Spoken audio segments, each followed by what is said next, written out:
Have you ever felt like your family doesn't really understand you, or that something you say unintentionally alienates your children or grandchildren? I've been there, and I know how a single sentence can unintentionally create distance with the people you love most. At 60 and beyond, family becomes our anchor. Those visits, phone calls, and shared laughs are what keep us grounded. But sometimes, the way we talk can push our loved ones away without us even realizing it.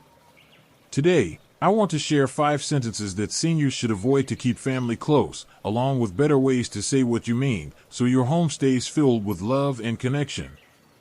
These sentences aren't meant to hurt, but they can make your kids or grandkids feel shut out, disrespected, or even guilty. I've learned this through my own missteps over the years, and I want to help you sidestep the same mistakes.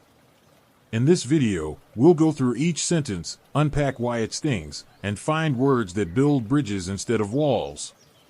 This isn't about preaching, it's a heart-to-heart from someone who's been around the block and wants your family to stay tight-knit. Let's start with the first sentence that can quietly drive a wedge between you and your loved ones. The first sentence to avoid is, "I don't want to talk about that." Have you ever said this when your kids ask about your health, your plans, or maybe where you want to live down the road? I remember saying it to my daughter when she asked if I thought about moving closer to her family. I was overwhelmed and just wanted to shut the conversation down. But I saw the hurt in her eyes, like I'd slammed a door in her face. That sentence can make your family feel like you don't trust them or value their concern. It's like putting up a sign that says, "Keep out," and it makes them hesitant to bring up important topics again.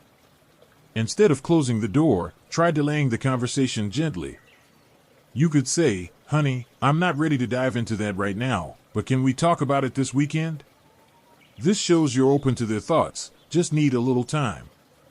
When I tried this with my daughter, she nodded and smiled, and a few days later, we had a real heart-to-heart about my future. It made me feel heard, and she knew I still wanted her in my life.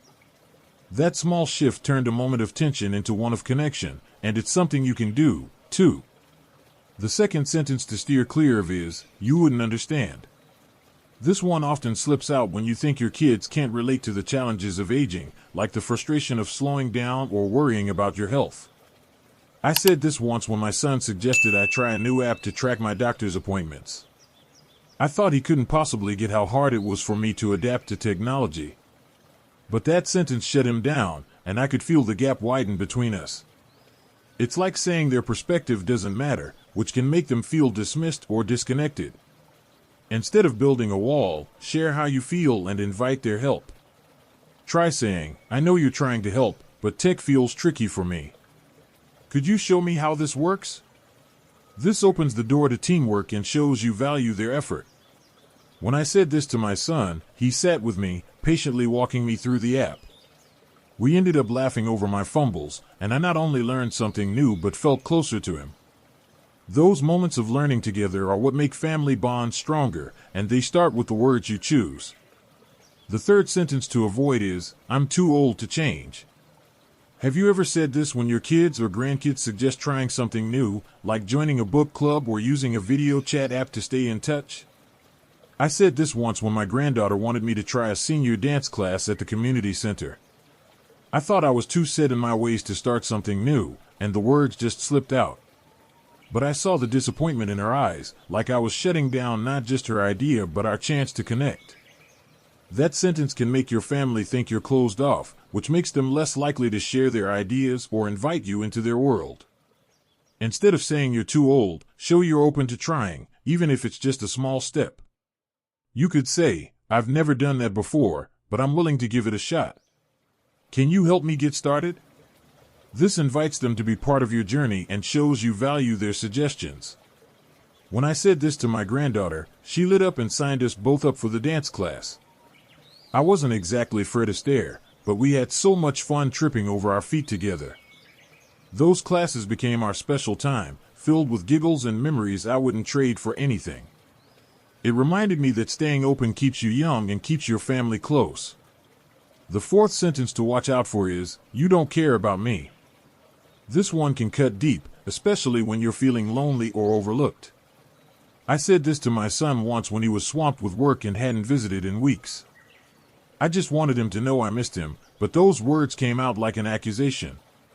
His face fell, and he got defensive, saying he was doing his best. That sentence doesn't just hurt, it can spark arguments and make your kids pull back instead of reaching out.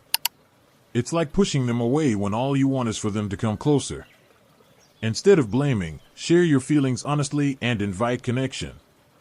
Try saying, "I've been feeling a bit lonely lately. Could you stop by more often?" This lets them know what you need without making them feel attacked. When I tried this with my son, he apologized and started coming over for coffee every Sunday. Those mornings became our ritual, where we'd catch up and laugh about old times. It showed me that our kids often want to be there, they just need us to open the door. That small change in how I spoke turned my loneliness into moments I cherish. The fifth sentence to steer clear of is, "I don't need any help." Have you ever said this when your kids offer to drive you to an appointment or help with chores around the house? I said this once when my daughter wanted to help me organize my garage. I was so proud of my independence that I thought accepting help would make me seem weak. But I noticed a flicker of hurt in her eyes, like I was saying she wasn't needed in my life. That sentence can make your family feel like their efforts don't matter, and over time, they might stop offering help altogether. It's like closing the door on their love when they're just trying to show they care. Instead of turning help away, accept it with gratitude and turn it into a chance to connect. You could say, "Thank you for offering. I'd love some help with this. Can we do it together?" This shows you value their support and invites them to share a moment with you. When I tried this with my daughter, we spent an afternoon sorting through the garage, laughing over old photos and keepsakes we found. It wasn't just about getting the job done, it was about making memories together. That day reminded me that accepting help isn't about losing independence, it's about building a stronger bond with the people who love you. This sentence is tricky because, as seniors, we often prize our self-reliance. I get it, I've spent years doing things on my own, and it's hard to let go of that. But I've learned that letting your family help is a gift to them. It shows you trust them and value their presence. One time, my son offered to mow my lawn, and instead of saying I could handle it, I said, "I'd appreciate that. Want to have lunch together after?" That turned a chore into a chance to catch up, and now he comes over every couple of weeks to help out and chat. Those moments are what make family feel like family, and they start with saying yes to help. Final. They can make your kids or grandkids feel shut out, dismissed, or unneeded, which is the last thing you want when family is your greatest treasure. But the good news is, you can replace them with words that open doors, delaying tough talks gently, sharing your feelings honestly, staying open to new ideas, inviting connection instead of blame, and accepting help with gratitude. Each choice is like a thread, weaving your family closer together. You don't need to overhaul your life, just pay attention to what you say and choose words that show love and openness. At 60, 70, or beyond, your family is your heart, and every conversation is a chance to make that heart beat stronger. Maybe you've said one and didn't realize its impact. Drop a comment below and share how you keep your family close or a conversation you want to approach differently. If this video has given you a new perspective on talking with your family, please give it a thumbs up and hit that subscribe button so you don't miss more tips for living fully in your golden years. I'll see you in the next video.